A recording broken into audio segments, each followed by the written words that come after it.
Next up for player previews, we've got a St. Louis boy, Jordan Goodwin. And Sundo, you're a St. Louis boy, so I know you know something about him. What can you tell us about Jordan Goodwin after your research? Jordan Goodwin, the SLU graduate. If you don't know what SLU is, that is St. Louis University. We don't have a whole lot of players that come out of SLU that make it to the league, but Jordan Goodwin, the journeyman that he is, the St. Louis boy that he is, he got that grind in him. Pause. He made it to the league out of the G League. So, I mean, we'll get into the details, but I'll just say this. He is probably going to be my personal favorite this season. He will be my personal dude that I root for all season. Hit that like button for us, guys, and let's just get straight into looking at what Jordan Goodwin brings to the table. So, Sundo, he's going to be compared naturally to Campaign all season as the new backup point guard. I'm seeing some things from him that I like better than Campaign already. He seems like he's way more slow with the ball and waits. And that's a nice way of saying he's in control.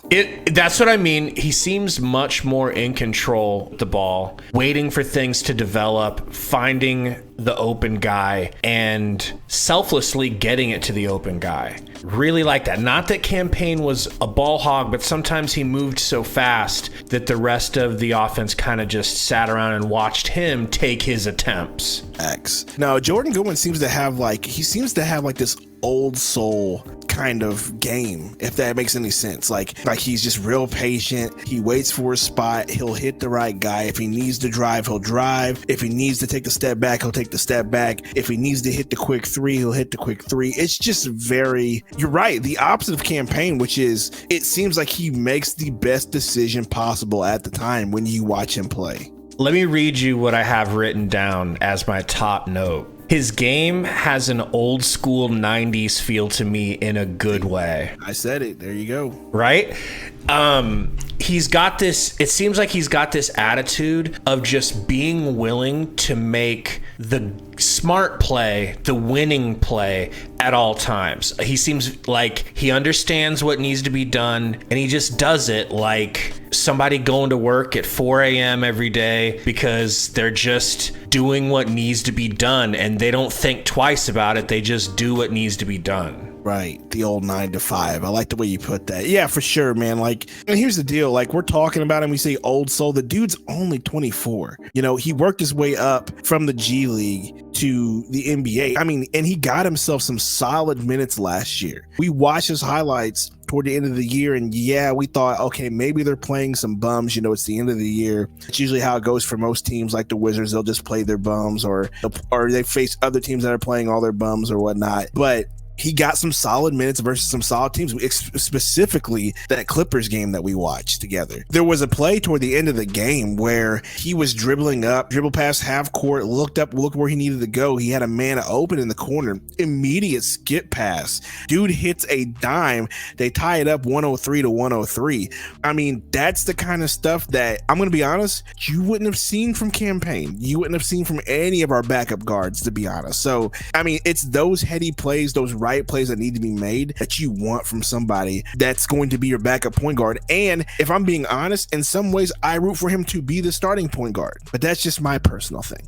Yeah, I've been meaning to tell you, you're pulling a Gabe by thinking 100%. that dude is 100% pulling a Gabe on this one, and I do not care. We need a backup point guard, so it is very vital for him to be there. I do think having Beal at the 1 is going to surprise a lot of people. Back to this 90s style old soul player. He's only a decent three-point shooter, 32.2%. I see nothing wrong with his jumper. He hasn't shot a lot of threes per game, so maybe that goes up. It generally doesn't tend to, but it could go up if he gets more opportunities. He could hone his three-point shooting a little bit, but only 32%. But it's his craftiness getting to and finishing at the rim.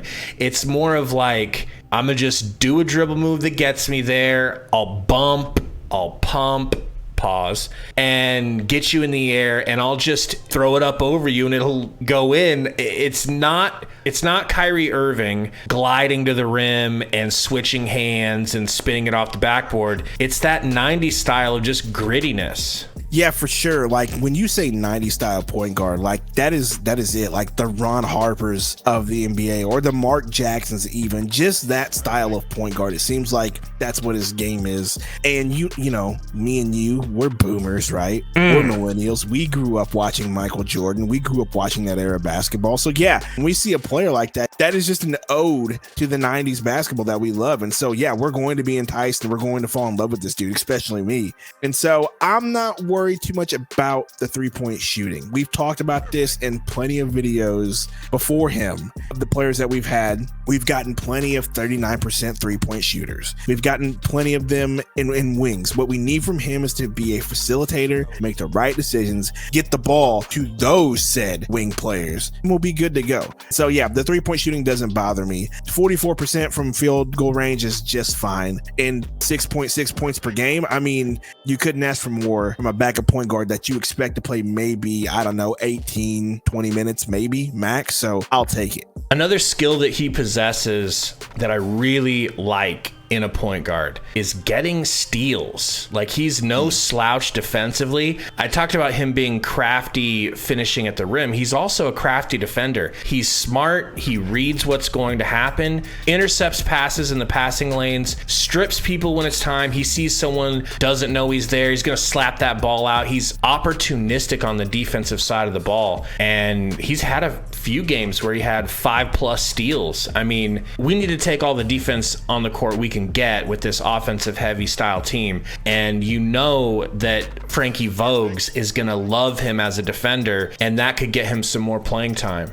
Yeah, no kidding, that's for sure. Like, especially on the defense. I think what's more important here, more than, you know, getting the steals and the stats, it's what you said, is just being in position, making the right rotations, making the right reads on defense. Last year, rotations were the death of us on defense all season long, and you saw it in the postseason. You know, nobody wanted to rotate. Why is this guy wide open in the corner? Why did Torrey Craig rotate here and nobody replaced him? Or why did he over rotate? You know, there was a lot of that, but you don't see that from Jordan Goodwin. Anytime that we've seen him, he's been in the right spot. And that is an underrated skill, in my opinion, in today's NBA. You don't see a lot of it. And it's such a simple thing. But I hate to be the I hate NBA guy and college is better, but it just seems to be how the NBA is. It's just not a whole lot of discipline and rotations. But this guy seems to have it. So you definitely covet that. And Frank Vogel will definitely be needing that. Man, I just think it's going to be so nice to have a young, still developmental point guard behind Bradley Beal that already plays like a crafty vet. Man, no kidding. And not one that's going to just drive to the lane and stoink layups off the backboard, full blast. Like, you're going to have somebody who's going to go to the rack in control, make a pass in control. I can't wait, man. I just once again, we said this in every video, and we're not that far away from the first preseason game. Let's see what this is going to look like. This season's going to be a lot of fun. There's a lot of expectations here, but it doesn't scare me like most expectations have in the past. This seems to be a lot more fun. I can't put my finger on it, but this season just seems promising, Gabe. I don't know what it is. I think it's an accumulation of all of the great things that have happened. Getting Bradley Beal for old man Chris Paul and Landry, everyone hates him, Shamet. That basically feels like God did that for us, if I'm being completely honest. Yeah, and he was included, and Jordan Goodwin was in that trade. Thank you. And then we ended up flipping Isaiah Todd as part of that trade for another pick that we needed, and so on and so forth. And then that turned into, there was just so many layers to this offseason that, yeah, I think that's what it is. It's just there's just a lot of promise in this season, but it's good promise. It's not like hey, we're gonna get let down type of promise. You know what I mean? Like, this seems like it's going to work, in my opinion. I hate to be that guy, knock on wood, but it seems like this is gonna work. We should probably still err on the side of safe than sorry and not get too ahead of ourselves. I think I should say that. I feel you on that, but still, you just can't deny the fact that this offseason has been incredible. Matt Ishbia and James Jones have done a great job. Tell us what you guys think of Jordan Goodwin in the comments. This Sunday will be our first preseason live stream of the year. Super excited. We hope to see you guys there. Make sure you're subscribed so you don't miss that noti. Thanks for hanging out. We'll see you guys soon.